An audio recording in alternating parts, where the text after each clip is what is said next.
देखना एक तरफ का राग कैसे दूसरे पर द्वेष कर रहा था। ये भूल चुकी थी रानी, ये भूल चुकी थी कि मैं निर्ग्रंथ मुनिराज को नगर में आने के लिए पाबंदी कर रही हूँ। कितना बड़ा अपराध, कितना बड़ा अपराध कर रही थी। पर क्या करे माताओं ध्यान रखना, ऐसा ही होता है। एक के राग में दूसरे से द्वेष कर बैठता है व्यक्ति, भूल जाता है कि मैं किसी के द्वेष में भी हूँ। पूछ लेना आदिनाथ भगवान से, मात्र इंसानों के राग में मनुष्यों को भोजन मिल जाए, इतने से राग में उन्होंने जो व्यवस्था बनाई थी, तिर्यंच के मुख पर मूषिका लगवाया था, वह द्वेष उत्पन्न हुआ था। और वही द्वेष फिर 6 महीने कितने दिन तक उनको भूखा रखने के लिए निमित्त बना। नहीं जानते आप लोग? बैलों के मुख पर मूषिका लगवाया था, उसका ही ये नतीजा हुआ कि 6 महीने तक आदिनाथ भगवान को मुद्रा लगाकर घूमना पड़ा, पर कोई पड़घान करने वाला नहीं मिला। जब तीर्थंकर भगवान के साथ ये हो सकता है, तो ज्ञानियों ध्यान रखो, आप और हम जैसे सामान्य जीवों का क्या होगा। क्यों व्यर्थ में हम राग द्वेष करते हैं? जितना तुम्हारे भीतर राग होगा, उतनी ही तीव्रता से तुम कहीं ना कहीं द्वेष करोगे, पक्का है। ये सिद्धांत है, और मात्र करणानियों का नहीं, ये तो विज्ञान का भी सिद्धांत है। जितनी तीव्रता से, जितनी तुमने तीव्रता से उस गेंद को, बॉल को दबाया है, बॉल उतनी ही तीव्रता से नहीं खेली गेंद, बॉल नहीं खेलते, देखा तो होगा। जितनी जोर से दबाया जाता है, उतनी ही जोर से वो उछलता है, ऐसे ही जितना तीव्र राग है, उतना ही कहीं ना कहीं भीतर तीव्र द्वेष बैठा हुआ होता है। और ये राग द्वेष ही पुनः संसार में बांधने के लिए निमित्त बन रहे हैं। संसार में बांधने के लिए, चतुर्गति दुखों में और नाना गतियों में परतंत्र करने के लिए निमित्त है। कर्मों का संग्रह मत करो। पंचम काल है, पंचम काल में तो वैसे ही खोटा काल है, और ऐसे ही हमारा मन, हमारे परिणाम कितने चंचल है। एक क्षण, एक मिनट तो चित्त शांत नहीं हो पाता है, पर फिर भी व्यक्ति पुनः राग द्वेष का पुरुषार्थ करने में लगा है। ध्यान रखना, आप मानो ना मानो, जानो ना जानो, पर ये सत्य है। राग के बिना द्वेष नहीं है, और द्वेष के बिना राग नहीं है। बोलो ना, राग नहीं है ना? राग नहीं है ना? राग नहीं होता धीरज भाई, तो हरी हरी खीर नहीं खाता। कल की कथा याद है ना? मात्र राग के कारण, मात्र तीव्र मोह के कारण वो गोबर की खीर भी चाट कर खा ली। नियम से जहाँ राग होगा, उस कुरंगी से राग था, इसलिए वह पहले पत्नी से द्वेष स्वभावता ही दिखा। जो रानी अपने आप को रानी कहती थी, उस स्वामी कहती थी, उसके पति इस कदर द्वेष कि कोई निर्ग्रंथ मुनिराज मेरे महल में, मेरे नगर में घुसने नहीं चाहिए। ऐसा बंदोबस्त कर दिया कि कोई निर्ग्रंथ मुनिराज देखने भी ना मिले। वह जो राजकुमार था, समय पाते वह राजकुमार थोड़ा सा बड़ा होता गया, थोड़ा सा वह बालक समझदार बन गया, क्योंकि रानी को तो राजकारभार भी संभालना था, और आजकल की जैसी माँ बेटों को बहुत कम संभाल पाती है। वह बड़े महलों में रहने वाली थोड़ी बेटों को संभालने वाली थी। वह प्रतिदिन नहाना धुलाना, खाना पीना, ये एक धाय माँ जानते हैं ना, जो धाय माँ काम करती थी। वह बालक भी लगभग 8-10 वर्ष का हो चुका था, काफी समझदार हो चुका था। 8-10 साल का बालक तो बहुत कुछ समझदार बन जाता है। वह 8-10 साल का बालक था। अब वो धाय माँ को ही अपने माँ के समान मानता था, क्योंकि माँ को तो फुर्सत थी नहीं। अपने राज्य कारभार से, अपने अन्य कार्यों से वह धाय माँ को ही अपनी माँ मानता था, उसके ही सुख दुख को अपना सुख दुख मानता था। एक दिन सुबह सुबह जैसे ही उस बालक ने, राजकुमार ने देखा कि मेरी माँ रो रही है, कहने के लिए तो वो सेविका थी, दासी थी, धाय माँ थी, पर इतनी आत्मीयता जो 8-10 साल तक जिसने पाला होगा, स्वाभाविक सी बात है उसकी आंखों में आंसू देखकर उस बालक के भी आंखों में आंसू आ गए और जाकर माँ से पूछता है, माँ तू क्यों रो रही है? कौन है ऐसा? तू मेरी माँ है और कौन है तुम्हें रुलाने वाला? मुझे बताओ, मैं उसको देख लूंगा। राजकुमार का खून था। वो तुरंत कहता है, माँ तुम बताओ, तुम्हारे साथ किसने अन्याय किया? किसने तुम्हें कठोर शब्द बोले? किसने तुम्हारे साथ बदतमीजी की? मैं अभी उसको सबक सिखाता हूं। तुम्हें पता नहीं मैं राजकुमार हूं और तू राजकुमार की माँ है? माँ बता क्या हुआ? माँ प्रयास करती है अपने आंसुओं को छुपाने का, माँ प्रयास करती है अपने दुखों को छुपाने का, पर क्या करे? प्रयास करने के बाद भी माँ का अपने आप पर कंट्रोल नहीं रहता और बेटे से जोर से कह बैठती है, बेटा क्या करूं? मैं अपने आप को धिक्कार रही हूँ। मैं ऐसे राज्य में रह रही हूँ कि जहां मुनियों को आना निषेध है। वो राजकुमार पूछता है कि ये मुनि क्या होते हैं? ये मुनि कौन होते हैं? कैसे होते हैं? वो धाय माँ समझाने लगी, जो विषयों की आशा से रहित होते हैं, निरारंभ निष्परिग्रही होते हैं, ऐसे निर्वस्स दिगंबर धरती के देवता मुनिराज कहलाते हैं। एक बातें मुनिराजों के बारे में वह समझाती गई। जितना वो समझाती गई, उसका और उत्साह बढ़ता गया कि हाँ माँ, और बताओ, और कैसे होते हैं मुनिराज? क्या मुझे भी दर्शन होगे? जैसे ही पुनः वो कहता है राजकुमार बालक कि माँ क्या मेरे भी दर्शन हो सकते हैं? मैं भी उन्हें देख सकता हूँ। पुनः फूट के वह धाय माँ रोने लगती है, बेटा तेरा भी भाग्य पता नहीं और मुझे अपना भी भाग्य पता नहीं है। कभी जब मेरे इस नगर के राजा महाराजा थे, मेरे नगर के राजा कीर्तिधर थे, वे कभी ऐसा कार्य नहीं करते थे जो निर्गंथ मुनिराज उन्हें नगर के आसपास भी विहार करते मिलते। वे उन्हें आमंत्रित करके नगर में कुछ दिन के लिए, कुछ समय के लिए ठहराते थे, पड़घान करके प्रतिदिन उनका आहारचर्या कराने का सौभाग्य प्राप्त करते थे। और आज कैसा अभागा समय आया है, कैसा दुर्भाग्य इस नगर का जागा है कि वे ही कीर्तिधर महाराज आज मुनिराज बनकर यहाँ पधारे थे और सेवकों ने धक्का मारकर उसे नगर से बाहर कर दिया।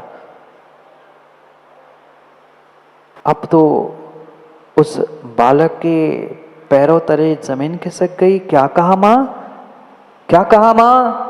अब पुनः वो धाय माँ संभालने का प्रयास कर रही थी, क्योंकि उसकी नौकरी रानी अगर निकाल दे, पर फिर भी रहा नहीं गया। उसने कह दिया, बेटा मैं सही कह रही हूँ। इस नगर के राजा कीर्तिधर तुम्हारे पिता, तुम्हारे माँ के पति कीर्तिधर मुनिराज बन चुके हैं और वे मुनिराज बन चुके हैं और वे आज विहार करते करते इस नगर में आए थे, पर नगर में आने से सेवकों ने रोक दिया। वो किशोर उठता है, वो बालक उठता है और चिल्लाता है, कौन है ऐसा नौकर, कौन है ऐसा सेवक जो मुनिराज को आने से रोकता है? उसकी कैसी मिजाल हुई? वो माँ कहती है बेटा नौकरों की गलती नहीं है, नौकरों की गलती नहीं है, नौकर से नौकर से नौकर से वह कुकर श्रेष्ठ है, वह श्वान श्रेष्ठ है। जब चाहे वो पूंछ हिलाकर यहाँ वहाँ घूम सकता है, पर नौकर तो दूसरे के अधीन होता है। जैसा स्वामी कहता है उसका वैसा ही कार्य करना पड़ता है। माँ ने ये सब बातें कहने के लिए रोक दिया था, बेटा मेरी मत कह देना, बेटा मेरी मत कह देना, मैंने तुम्हें कुछ बताया है। बेटा कहता है मैं तो कुछ नहीं कहूंगा, पर ये बताओ ये आज्ञा दी किसने? वो कहती है वो दासी कहती, माँ कहती है बेटा क्षमा करना, ये आज्ञा तुम्हारे माँ ने ही दी है, महारानी ने ही दी है कि इस नगर में कोई मुनिराज नहीं आएंगे, आएंगे तो उन्हें नगर से बाहर कर दिया जाएगा। और उसी आज्ञा का पालन नौकरों ने किया है।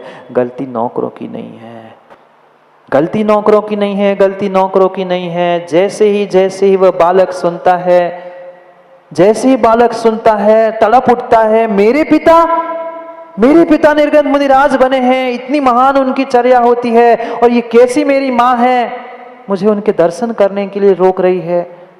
वह दौड़ते दौड़ते एक बार पुनः मुड़ के आता है और माँ से पूछता है, माँ पर माँ ने ऐसी आज्ञा दी क्यों? मैं उससे तो पूछने नहीं जा सकता, तुम ही बता दो कि ऐसा क्या हुआ, ऐसा क्या हुआ। माँ ने पूरी बात बता दी, माँ ने पूरी बात दाई माँ ने बता दी। वह जो रानी थी तीव्र राग में राजा के थी, राजा ने दीक्षा ले ली, ऐसा द्वेष उत्पन्न हुआ कि उसने निर्णय कर लिया कि नगर में कोई नहीं आएगा, और उतने में ही तुम्हारी कुंडली दिखाकर तुम्हारा भविष्य जान लिया, और उस कारण से किसी मुनिराज को नगर में आने की आज्ञा नहीं है, किसी मुनिराज को नगर में आने की आज्ञा नहीं है। वो तड़प उठता है।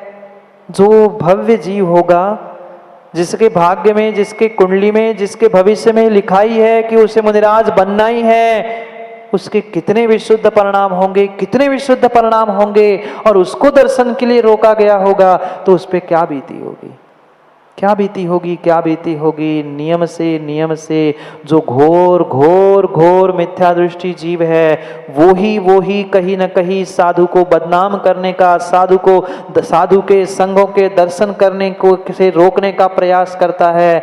ध्यान रखना, दर्शन मोहनी का तीव्र आश्रय होता है।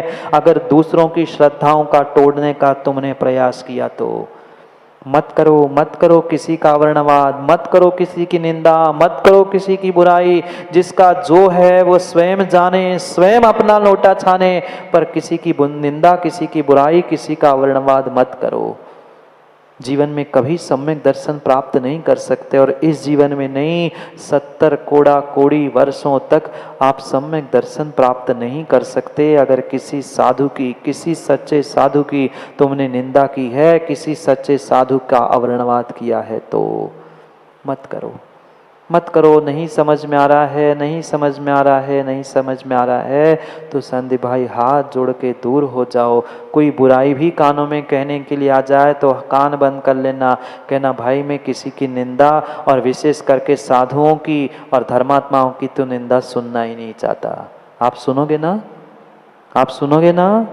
कम से कम इतना ही निर्णय कर लो। अगर अपने सम्यक दर्शन को, अपने धर्मात्मा पाने को जीवंत रखना है, हमेशा के लिए बना के रखना है, तो कोई कितनी बुराई करने आ जाए कान बंद कर लेना कि हमें कैसा ही क्यों ना साधु हो उसका विषय वो जाने, धर्मात्मा कैसा हो उसका विषय वो जाने, पर हमें किसी की बुराई सुननी है नहीं। मत सुनो। सुनने वालों से ही कहने वालों को जोर मिलता है, सुनने वालों से ही कहने वालों को जोर मिलता है। माँ जो मंदिरों में निंदा पुराण चलते हैं इधर उधर की, सुनने वाले ने कह दिया भाई मुझे सुनना नहीं बहन, ये बातें मैं सुनने नहीं आई हूँ, सामने वाला अपने आप चुप हो जाएगा। एक नहीं, दो नहीं, तीसरी बात तो शांत हो ही जाएगा। पर हम ही अच्छा और क्या हुआ, और सुनाओ। जो निंदा रसालू है ना, वे ही निंदा करने वाले को प्रवृत्त करते हैं। मत करवाओ निंदा, मत करो, मत उलझो इनमें। पुनः पुनः पुनः पुनः समझो, क्योंकि एक के राग के चक्कर में, एक संघ के राग के चक्कर में, एक मुनि के राग के चक्कर में, एक गुरु के राग के चक्कर में अगर दूसरे किसी मुनि की, दूसरे किसी गुरु की तुमने निंदा की है तो दर्शनावरणी, ज्ञानावरणी और इतना ही नहीं, दर्शन मोहनी जैसे, अंतराय जैसे महान महान वह विषम विषम कर्मों का आश्रयबंध होकर रहेगा। आजकल तो बहुत आसान हो गया है, कहने की आवश्यकता ही नहीं है, हम तो तुरंत मोबाइल उठा देते हैं, इसने ऐसा किया, ये रील बनाओ, वो रील बनाओ, इसको डाल दो, इसकी कट पेस्ट कर दो, इधर का आधा, कुछ का कुछ जोड़ दो और कह दो हम व्हाट्सएपाचार्य है। क्यों विजय काला? हम व्हाट्सएपाचार्य है, बहुत बड़े व्हाट्सएपाचार्य हो गए, आचार्यों से भी बड़े हो गए, जो आचार्यों की निंदा करने के लिए तैयार है। शर्म भी नहीं आती, शर्म भी नहीं आती। किस लिए जैन नाम के आगे लिख रहे हैं? ये कहीं ना कहीं तुम्हारा बैठा हुआ एक स्थान का राग दूसरे सभी स्थानों पर द्वेष करा रहा है। भगवान महावीर से राग मत करो, तुम बाकी 23 तीर्थंकरों से कहीं ना कहीं द्वेष कर बैठोगे। यही हमारे जिनागम की सीख है। इसलिए नमोकार मंत्र में किसी तीर्थंकर, किसी आचार्य, किसी गुरु का नाम नहीं है, वहां नमो लोए सव शब्द के साथ सभी परमेश्वर को पूजा गया है। पर जीव समझना ही नहीं चाहता, मानना ही नहीं चाहता, इतना बड़ा अपने आप को समझ लेता है। भक्त जो सच्चा सम्यक दृष्टि भक्त होता है ना, युवाओं, जो सच्चा सम्यक दृष्टि भक्त होता है वह कभी किसी प्रकार से किसी गुरु, किसी साधु, किसी भगवान, किसी परमेष्टि में भेदभाव करता ही नहीं है। अगर किंचित भी भेदभाव है ना, किंचित भी भेदभाव है और ऐसे रील्स को, ऐसे व्हाट्सएप ग्रुप को और ऐसे इंसानों को आप अगर प्रमोट कर रहे हैं, उनको देख रहे हैं, उनको सुन रहे हैं, तो आपको भी बिल्कुल वही आश्रय होगा जो कर रहा है वो उसको हो रहा है। क्या याद नहीं है 701 कोड़ियों की कथा? श्रीपाल और 700 कोड़ी याद आ गया? एक नहीं विपरीत कार्य किया था। 700 ने तालियां बजाई थी, पर ध्यान रखना 701 कोड़ी हुए थे। व्हाट्सएप चलाने वाला, रील भेजने वाला एक ही हो सकता है, वो तो कोड़ी होगा ही गुरु निंदा से। पर ध्यान रखना, उसको देखने वाला, सुनने वाला, फॉरवर्ड करने वाला, पढ़ने वाला नियम से अनुमोदना करते हुए वही पाप को भोगने वाला होगा। कितनी ही किसी की गलती क्यों ना हो, कोई कैसा भी क्यों ना हो, पर हम क्यों उनके राग द्वेष में उलझे? हम अपने वैराग्य के बारे में, अपने चित्त के बारे में, अपने परिणामों के बारे में जाने ना। युवाओं, ध्यान रखना, कुछ कर पाओ नहीं कर पाओ, पर धर्म के लिए और धर्मात्मा के लिए इतना निर्णय, इतना नियम ले लेना कि ऐसी रील, ऐसे व्हाट्सएप, ऐसे मैसेज अगर तुम्हारे मोबाइल पे आएंगे, पहली बात तो तुम देखो ही नहीं, और देख लिए है तुम आता हूँ वहीं पर डिलीट करके आगे नहीं पहुंचाने का संकल्प करके हाथ उठ जाना, तो कुछ जिनवाणी सुनना और गुरु के उपदेश सुनना सार्थक होगा, नहीं तो नहीं होगा। जितने वे प्रभावना, कौन से विशद प्रभावना ग्रुप के जितने युवा है, सभी ध्यान रखना बेटा, सभी ध्यान रखना। कभी कैसी रील अगर तुम्हारे मोबाइल पे आ जाए तो तुरंत देखकर वही के वही उसे डिलीट कर देना, आगे पहुंचाने का प्रयास नहीं करना। तुम सम्यक दृष्टि की श्रेणी में आओगे, नहीं तो आगे भेजोगे तो नियम से मिथ्या दृष्टि की श्रेणी में पहुंचोगे। भेजोगे ना माताओं? सबको आगाही तो करना चाहिए, कौन कितना पाप कर रहा है, हम कितना पाप कर रहे हैं ये किसी को पता नहीं, पर दुनिया के पाप पहुंचाने के लिए तैयार है।